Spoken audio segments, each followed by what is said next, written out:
Hello everyone, I'm coming for another episode of High Vibe Monday on the podcast and on YouTube. And today we're going to talk about Facebook for business. Now, the first question I want to ask you is if you love Facebook. And it's a very important question because if you don't, and I know a lot of people who have a love-hate relationship with it, then I will say either you need to change your attitude towards Facebook or you need to just drop the whole thing. So if you're not willing to, I'd say clear your beliefs around Facebook and all your maybe resentment or whatever it is, then just don't listen to this episode. It's not for you.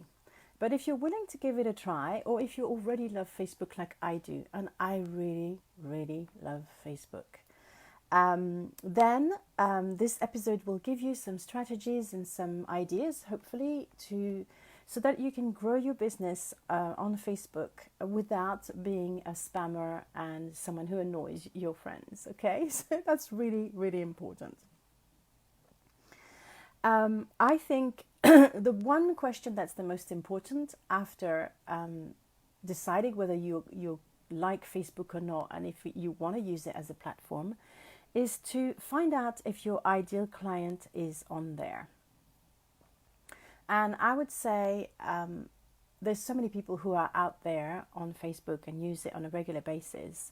Your ideal client probably is, but not necessarily. So just filter that out. And I'm going to assume that your ideal client is on Facebook for the purpose of this episode. So Facebook is a tool, okay?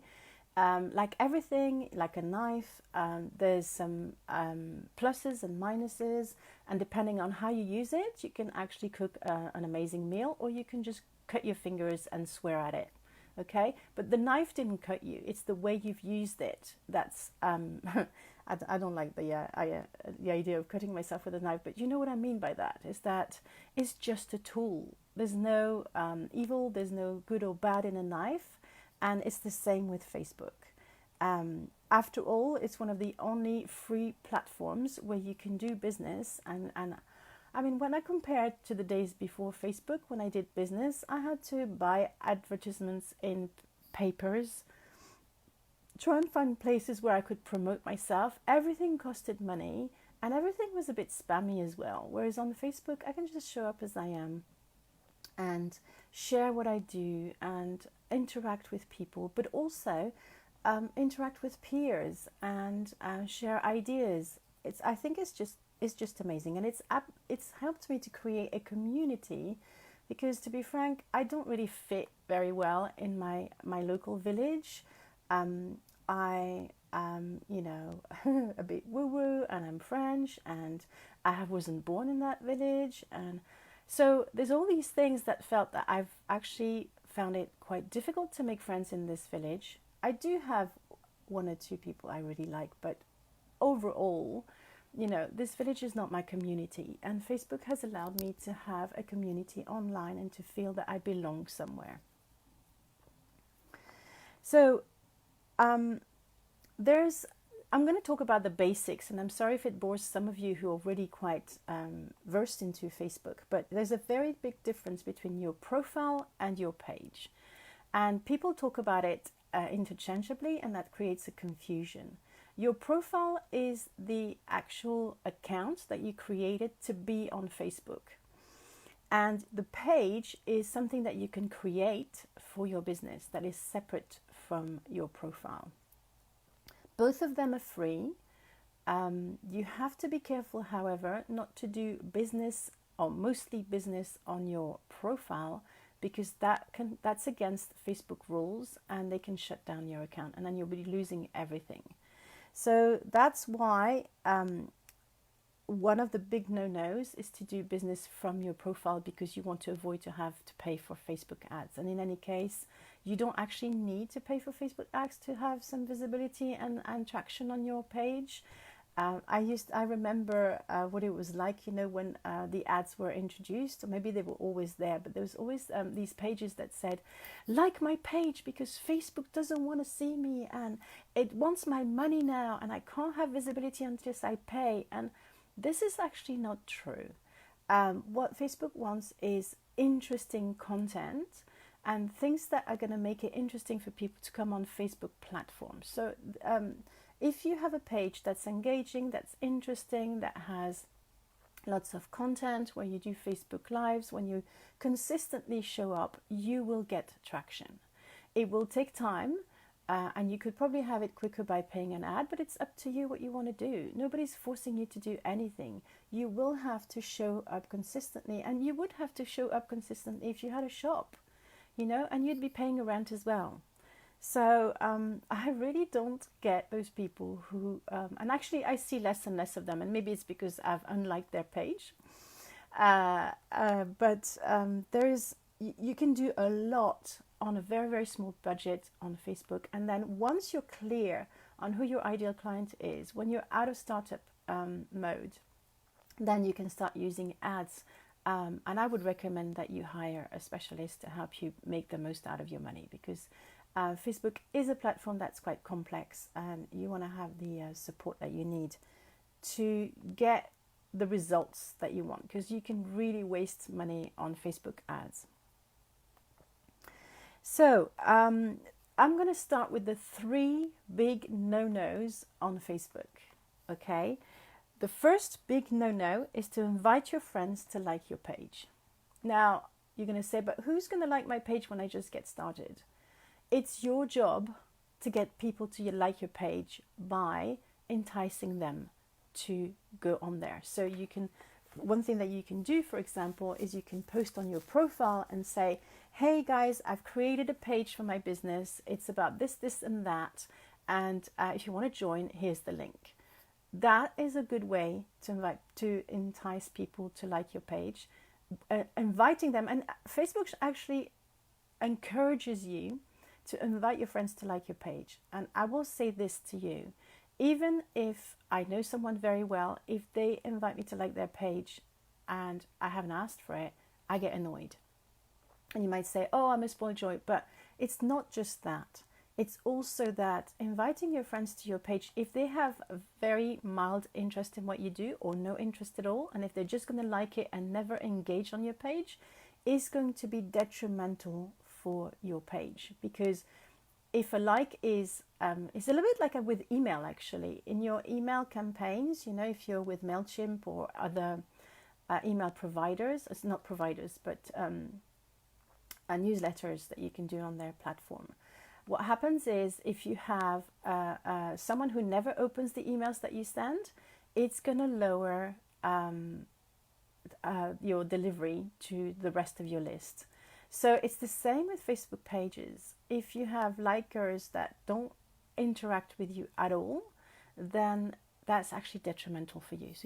So that's the first big no-no. Do not invite your fans to like your page unless they are absolutely raving about your work and they're going to comment. And also, but this is something with friends as well. Sometimes they make inappropriate comments on your posts. And I've had that from a couple of friends. And it's like, look, guys, this is my business. I don't need you to make silly jokes or gross jokes on my page, because that's my business.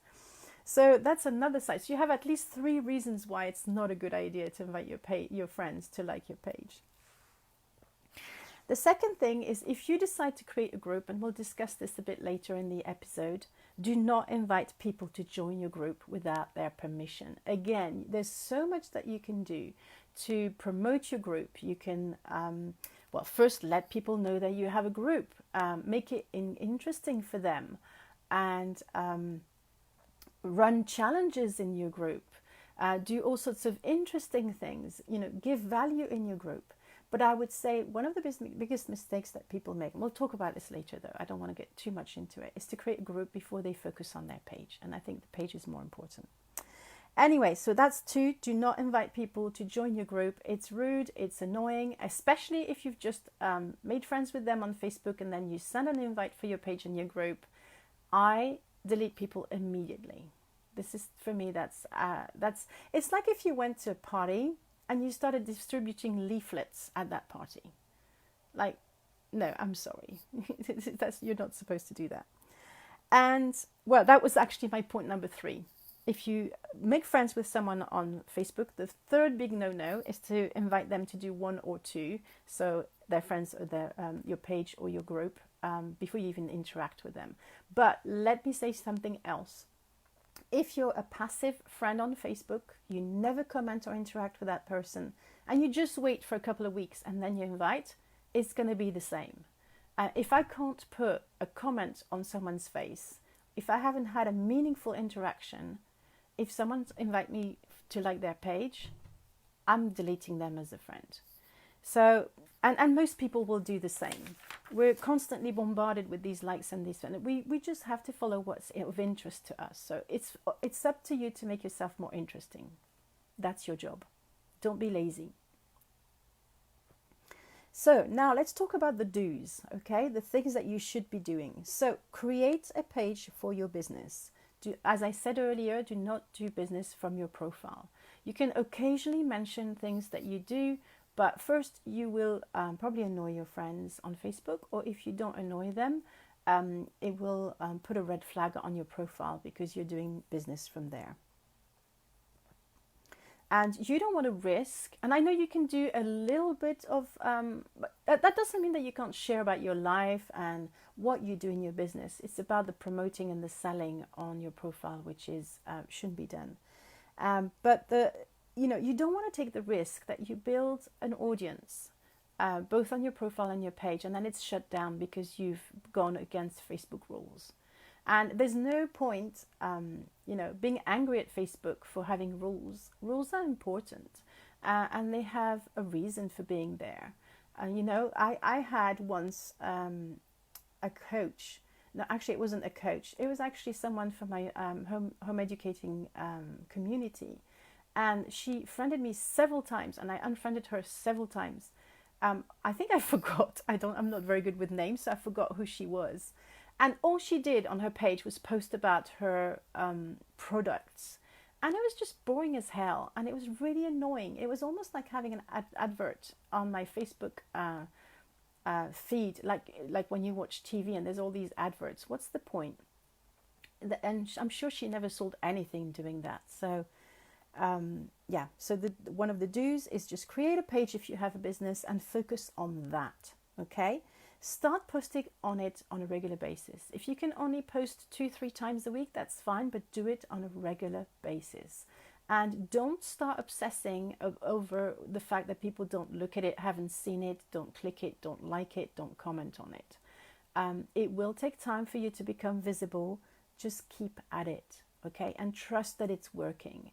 I post now every day. In groups on my page, but it's taken me years to get there. The consistency is something a bit boring and something that people kind of resist, I would say, on a certain level, but it's absolutely key.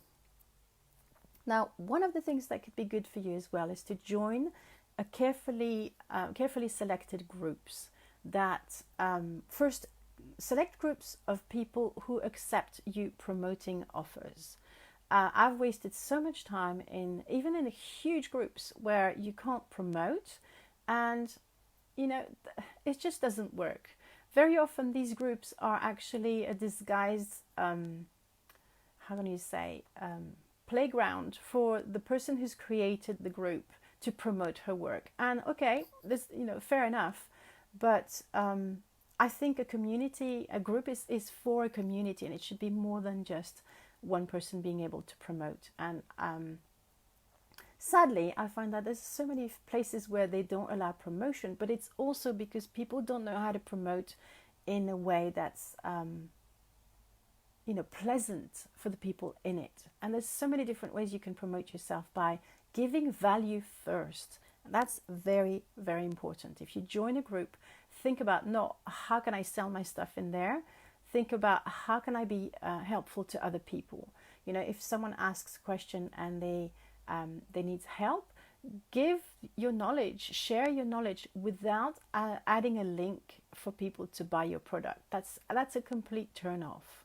And the more you do this, the more you help with that agenda, the more you're raising people's awareness about what you do and people are going to tag you on posts. That's happened to me after about a year when I was promoting my book coaching. I had lots of people tag me and say, Ange, can you help? Ange does book coaching and this and that and the other. And it was wonderful. It was this recognition of what I was standing for. And that's your goal. That's what you want. You want to be known for something so that people think of you when they need the service that you have to offer. I have a couple of groups that I want to recommend. They're ladies only, but if you don't know these groups, I recommend that you join. So one of them is the Heart-Centered, Soul-Driven Entrepreneur Group. It has, at the time of this podcast, 30,000 women in it. And that would have put me off completely to join if I had joined at this point. But I joined when there was only 5,000 people.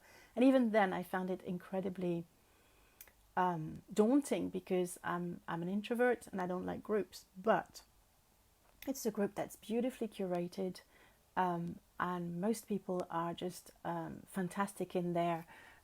There's a really well thought theme day going on that can help you to sell your stuff.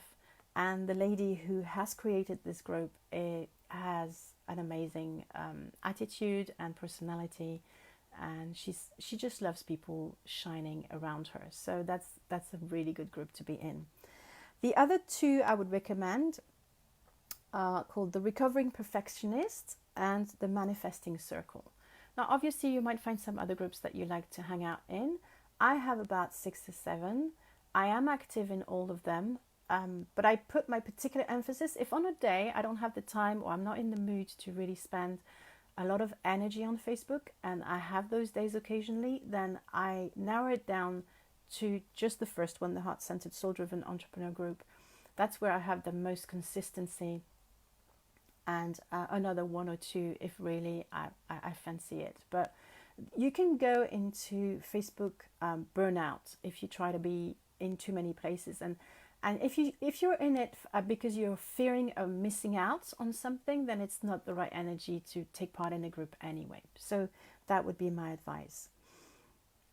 Now, once you've joined these groups, please, incredibly important, familiarize yourself with the group rules. It's incredibly rude to break a rule. That person who's created the group has created rules for a reason. The more you have people in a same space, the more the rules are important, so that the space remains clear, beautiful, and supportive.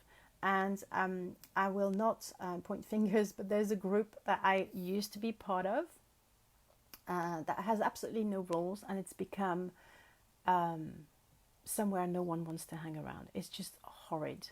A couple of people, because there are no rules, a couple of people have taken over the group and just boss people around and do whatever they want, even the admins. And admins just who were volunteers literally have resigned from their role because they get, whenever they try to give a bit, do a bit of order and try and when people are out of order and they try to sort the situation, they're attacked by people in the group. It's just it's the lowest form of groups. If you go in the group and you just don't respect the space. So familiarize yourself with the group rules, and of course there's a learning curve. You might make mistakes, and that's fair enough. And sometimes when you do that, you're tagged onto a specific post that tells you that you've broken the rules or what kind of rules you've broken. Don't be aggressive, okay? I know when I first joined group, I made a couple of mistakes and I felt horrid about being tagged on those threads. But now I'm like, fair enough. I didn't know the rules. Now I know. I've been tagged. I am learning. I try not to feel too bad about the fact I made a mistake. And now it's my utmost priority to respect the group, to respect the founder, and to respect the curator. Now, the first thing, and this is something that one of my business mentors taught me, and I thought that was a really good advice. She said that at the beginning, before she had her own group, what she did, she just commented on other people's posts all the time. She just tried to be as helpful as she could. she didn't post her own posts until she had interacted with as many people as she could. And one of the reasons she said she did this is because people love when you comment on their post. Think about yourself. How much do you love when someone comments on your post? So it's a really good strategy when you join a group is to be as helpful and friendly as possible and comment on other people's posts. Share your knowledge freely. My other business mentor reminded us of all of that, and it's something that I didn't know at the beginning, is that we are in an information society. People are flooded with information. Information is not what is valuable per se. What you sell is not information. What you sell is a transformation. So it's absolutely fine for you to share your knowledge freely, because what it does, it creates that know, like, trust factor that is so important for people to want to work with you. And when you are helpful and you comment on someone who's asking for help and you share a little bit of your knowledge about it, don't add your link for them to book services with you. That will immediately nullify, if not nocify, what you've just done by being helpful. And in groups, especially in groups when you can promote, there's no need to do that, because once you interact with that people, your post will come up thanks to the algorithm, and they will see what offers are active at this point in this group that you've posted even maybe a week before. So how much time should you spend on Facebook? That's another thing that is quite critical, because Facebook is addictive, and I personally have a little bit of addiction for it because it's my social time. I spend a lot of time with my husband and my kids at home. I home educate. My days is so full, and I don't have that much social time. So Facebook is my social time as well as my workplace, and that can be tricky. So how do you manage so that you don't that Facebook doesn't become this time eating platform that actually creeps into everything that you do? Now, one way to do this is to be very structured about your working day. What I do, I have two spreadsheets. I have one spreadsheet where I have my groups. I have the theme days for every day of the week. I don't post on weekends because I need to have a break, but some people are happy to post 7 days a week. And I have another spreadsheet where I put the date and I put all the groups, and I just tick when I've posted, so I remember what I've posted. Now, of course, if I'd been even more organized, I'd know what I have posted that week. But because I change things around a little bit every week, I only track my Genius tips, and that's in Asana, because then I can just copy and paste it, and my offers. So Genius tips and offers, and the rest of the thing, I do it intuitively. I actually tune in, go in the group, tune in and say, what do they need to learn today? What do they need to hear from me today? And I go with it. And I choose different words in different groups because they have different vibrations. So it's really important to tune into the energy. If you don't know how to do that, that's something I can help you with. This is something I teach my VIPs, how to tune into energy and hone their intuition. So the one thing you need to remember as well is if you post the same words in several places on the same day, Facebook will lower the visibility of that post because it'll believe that it's spam. So when you post in different groups, you have to make sure that you use a different image and that you use different wording. And if you change 20% of the wording in your post, especially if you change the first two sentences of your post, then that's enough. But you need to tweak things, and that's where it's good to have keep track of what you post, what offers you post in what group, so that your offers don't plummet at the bottom of the pile of Facebook visibility because you've been just posting. It's okay to post the same offer in a group like every week, exactly the same words, exactly the same image. In fact, it's helpful because then people say, oh yeah, I was interested in that, I think I'm gonna buy it this week. And as you know, I don't know exactly how much it is, but I think people need to see something 7 times before they actually act on it if they're interested. So you would probably have to post the same offer in the same group for several months before people actually really took it in. So make sure that you post different images. And whilst I'm on the subject of images, be very careful what images you choose. You want to make sure that you don't have any trouble with copyright. So there's a couple of websites where you can have royalty-free images. I use Pixabay. Some people use Unsplash. And it's important to put a picture, but it's also very important to put selfies of yourself. So if you're not comfortable taking selfies, that's something I encourage you to work on. I talked about visibility in last week's episode. Please go back and listen to it if you haven't listened to it already. I give some tips on how to take good selfies, and it's important that people see your face. It's also important that people see your face, not just the perfectly curated picture from your last photo shoot, because you'll never have enough pictures to really have enough variety that people feel that you're actually a real person. Now, where was I? Yeah, one of the things I want to discuss in this episode as well is, should you create your own group? So I created a group and then I deleted it.